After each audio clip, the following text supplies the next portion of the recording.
What is going on? It is Nate the Game Guy coming back with another video, and today I want to show you guys some of the most obscure consoles that I've got right here in the game room. These are all consoles that are very distinct and kind of odd when it comes to their personality, if you kind of want to call it that. These are all consoles that did not do well commercially, and a lot of these consoles most people don't even know of, and frankly they kind of flew under the radar, whether it was because of poor marketing or weird designs, along with a few other things in the mix as well. But today I'll show you a few of those consoles right here in the game room. Of course, we'll go take a look at those consoles right now, right after the intro.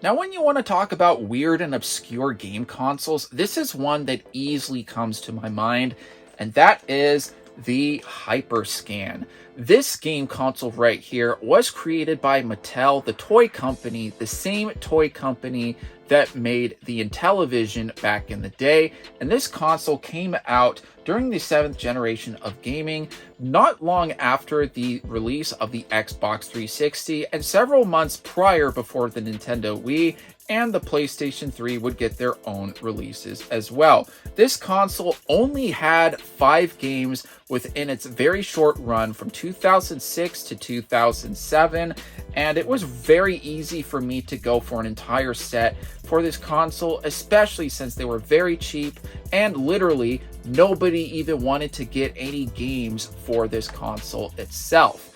And the console itself did have a very unique idea to it, where it combined trading cards with games, and how each game came with its own deck of cards. You could buy booster packs at the store, and each card gave you different abilities, different characters to choose from. It was a very unique idea, with the fact that you could also do is scan the cards, stats from the game would be saved onto the card, and the stats saved on the card would go back onto the game. It was a very unique idea. It even had its own ESRB rating placed onto the games itself. Now, the poor marketing really hurt this console overall, and of course the timing of it as well.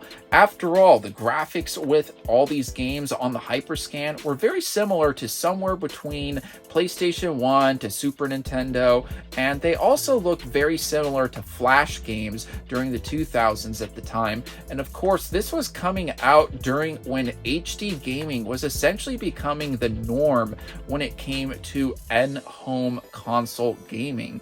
And of course, a lot of people thought of this mostly as a toy. I mostly thought of it as a toy when it first came out. But considering the fact that this console had an ESRB rating for the games, and since it was legitimate enough for Angry Video Game Nerd to talk about it, that's why I was able to come up with the rationale of saying, you know what, this is legitimate enough to go into the game room and my collection.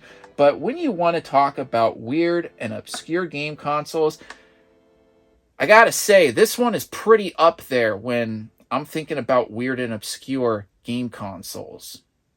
Now, this is easily one of my favorite obscure game consoles to collect for, and that is the Sega Saturn.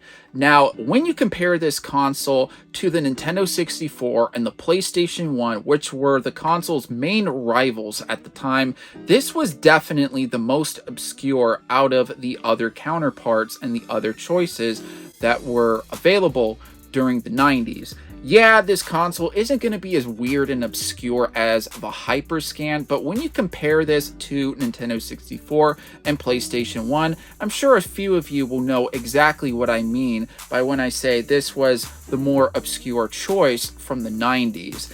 And even though the console wasn't as mainstream and certainly was not close to being as successful as the PlayStation 1 and the Nintendo 64, it certainly made up with the great library of games that it came with, especially with titles such as Nights into Dreams, Panzer Dragoon, Daytona USA, and so much more.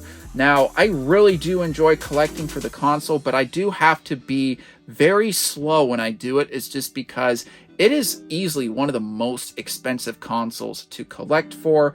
But I will say, with what the console does have to offer, even though it does offer a pretty obscure experience when you compare it to something like PlayStation 1 and Nintendo 64, I really do enjoy going through the library of games. And of course, it also helps with the fact when I'm trying to play something that's more of a fighter than compared to some of the counterparts that you would see on the PlayStation 1 and the Nintendo 64, the Saturn was more well built to take on those arcade fighters.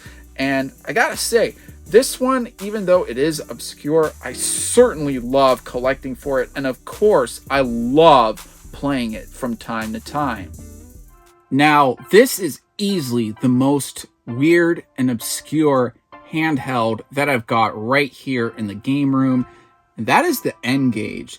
Now, this came out in 2003, and it was essentially the very first cell phone gaming device that was ever made. Literally the first, or at least one of the first cell phones that would allow you to play games on it. It had a pretty unique library of games, and there were some pretty heavy hitter IPs on there. There was Call of Duty, there was Tomb Raider, there was Sonic, Crash Bandicoot, even Elder Scrolls had a game on the N-Gage. Nokia really went in strong with how it tried to support the N-Gage's library to help compete with what was, at the time, the Game Boy Advance. But of course, we were talking about Nintendo back then, and Nintendo really dominated the market with the Game Boy brand of handheld gaming consoles. And when it came to the N-Gage, it was very awkward with how you would use the handheld itself. A lot of times with the original model, it used to be nicknamed the Taco because whenever you would hold it up to your ear to talk to somebody, you would hold it up like this and it would look like you were holding a taco shell up to your ear.